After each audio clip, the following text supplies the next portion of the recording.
मुरली महावाक्य है, ज्ञान का अर्थ भी ये नहीं कि पॉइंट रिपीट करना या बुद्धि में रखना। ज्ञान अर्थात समझ, त्रिकालदर्शी बनने की समझ, सत्य असत्य की समझ, समय प्रमाण कर्म करने की समझ, इसको ही ज्ञान कहा जाता है। तो प्रश्न पैदा होता है, ज्ञान को त्रिकालदर्शी बनने की समझ से क्यों कनेक्ट कर दिया गया? त्रिकालदर्शी का मतलब क्या होता है? त्रिकालदर्शिता माना कि अपना टोटल इनपुट वर्तमान में रखना, माना अपना 100% जिसे ध्यान कहा जाता है उसमें स्थित होते हुए सभी कर्मों को घटित होते हुए देखना। तो वर्तमान का समय त्रिकालदर्शिता से क्यों जोड़ दिया? क्योंकि वर्तमान का समय समग्र समय होता है, टोटलिटी है, उसमें पास्ट और फ्यूचर दोनों समाया होता है। वर्तमान को पास्ट और फ्यूचर से अलग नहीं करा जा सकता। कैसे? अगर कोई वर्तमान में 100% उपस्थित है तो क्या होगा? भूतकाल का कोई भी पश्चाताप, कोई स्मृति उस समय काम नहीं कर रही होती है। माना पास्ट की सभी अवधारणाओं से मुक्त उस स्थिति के द्वारा जो भी कर्म होते हैं वो कारण के आधार पर होते हैं। माना जब पास्ट का कोई भी अनुभव हावी नहीं है तो स्वयं की जागृति, स्वयं की चेतनता ही कारण बन जाती है, जिससे क्या होता है? चैतन्यता के कारण सभी कर्मों का घटित होना देखते हैं। माना कि कर्तापन का तब भाव नहीं रहता है, तो भविष्य की चिंता भी नहीं। इसी को कहा गया त्रिकालदर्शिता की समझ।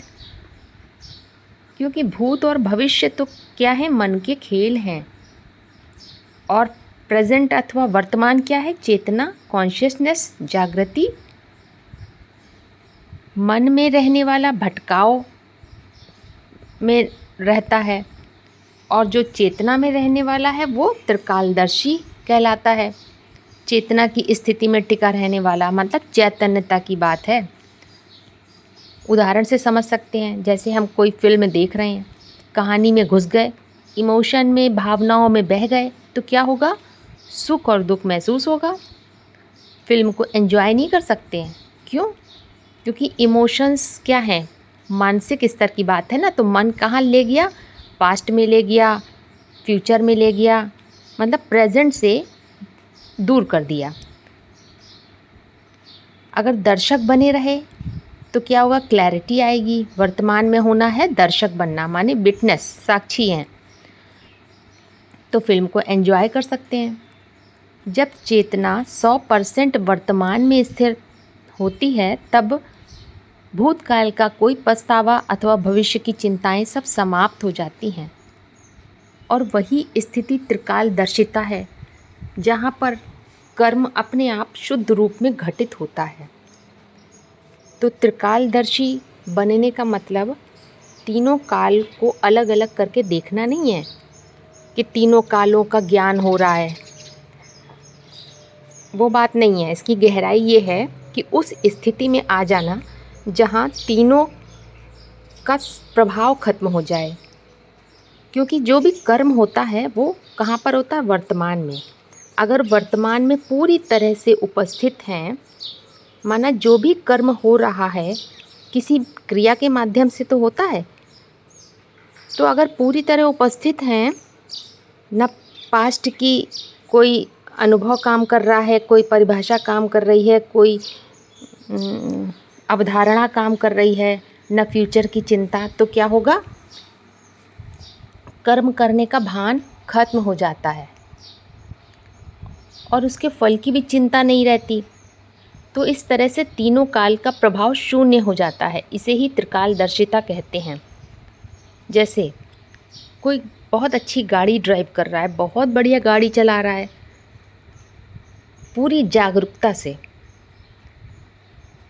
तो जैसे अगर वैसे भी देखा होगा कोई नए रास्ते पे जाता है तो पूरा ध्यान उसी में होता है, रास्ते पर फोकस होता है। तो जब बहुत अच्छे से कोई ड्राइव कर रहा है तो आप क्या उस टाइम आप क्या करते हो? क्या आप हर एक्शन सोच के करते हो कि अब क्लच दबाना है, अब ब्रेक लगाएं कि नहीं लगाएं, अब गियर बदले कि नहीं बदले, नहीं, आप तो बस क्या कर रहे हैं, पूरी तरह से मौजूद हैं।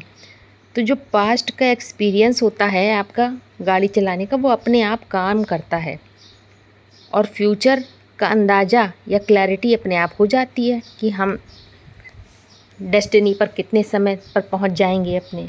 कोई उलझाव नहीं है, यही त्रिकालदर्शिता है। इसके पीछे एक नियम काम करता है कि जब आप वर्तमान में होते हो तो पास्ट नॉलेज बन जाता है और फ्यूचर क्या है, क्लैरिटी बन जाता है। माने जो पास्ट का अनुभव है उससे क्या मिलता है, सीख मिलती है, तो वो अनुभव हमें आगे बढ़ाने के निमित्त आधार बन गया और फ्यूचर की क्लैरिटी मिल जाती है। लेकिन दोनों बोझ नहीं बनते हैं और क्रिया चल रही होती है। क्यों क्यों नहीं बोझ बनते? क्योंकि मैं कर रहा हूँ, इसका कोई अहंकार काम नहीं करता है। इसीलिए कोई अहंकार, कोई पछतावा, कोई डर काम नहीं करता। तो जब चेतना इतनी जागरूक हो जाए कि कर्म केवल घटित हो रहा हो और कर्तापन, पछतावा, चिंता सब समाप्त हो जाती है, तो उसी को त्रिकालदर्शिता कहते हैं। तो क्या साबित हो रहा है? त्रिकालदर्शी बनने का मतलब समय को कंट्रोल करना नहीं है, बल्कि समय के प्रभाव से मुक्त हो जाना है। दूसरा उदाहरण, जैसे कोई विद्यार्थी है, पेपर दे रहा है, पिछला पेपर अच्छा नहीं हुआ, लेकिन अगर उसी स्मृति से पेपर देगा तो अच्छा रिजल्ट नहीं आ सकता। घबराहट काम करेगी, क्लैरिटी नहीं आएगी मन बुद्धि में, भविष्य का भय सताएगा। लेकिन त्रिकालदर्शिता की स्थिति क्या कहती है कि सिर्फ पेपर पर फोकस करो, 100% अवेयरनेस, जागरूकता से। तब जैसी पढ़ाई करी होगी अपने आप उसका बेस्ट रिजल्ट आएगा और फ्यूचर का भय खत्म हो जाएगा। माना जब आप प्रेजेंट में होते हो तो पास्ट क्या होता है, गाइड करता है। पास्ट के जो अनुभव हैं उससे गाइडेंस मिलती है और फ्यूचर क्या होता है, वो क्लैरिटी आ जाती है। डर नहीं, फ्यूचर का डर नहीं होता है। तो जब हम कर्ता नहीं होते, निमित्त मात्र बन जाते हैं, तभी सटीक कर्म होता है, मन शांत होता है और परिणाम संतोषजनक मिलता है।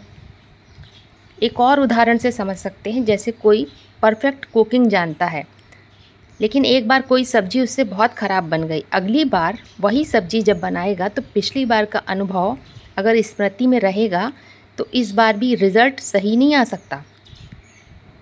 माना कि भविष्य की चिंता साथ साथ काम कर रही है कि सब्जी ना ठीक बनी तो, लेकिन त्रिकालदर्शिता की स्थिति क्या कहती है कि अपना फुल अटेंशन उस क्रिया में जिसके माध्यम से कर्म हो रहा है उसमें फुल अटेंशन लगाएं। माना कर्ता को हटा दिया बीच में, सिर्फ क्रिया मात्र रह जाए, तब क्या होगा, भूतकाल का जो अनुभव था वो आधार बन जाता है और भविष्य गाइड कर, वो भूतकाल का अनुभव आधार बन जाता है और भविष्य स्पष्ट हो जाता है। इसीलिए वर्तमान को समग्र समय भी कहते हैं। माना कि मन बुद्धि केंद्रित है। इसी को कहा जाता है समय प्रमाण कर्म करने की समझ अथवा सत्य असत्य की समझ। इसे ही ज्ञान कहा जाता है।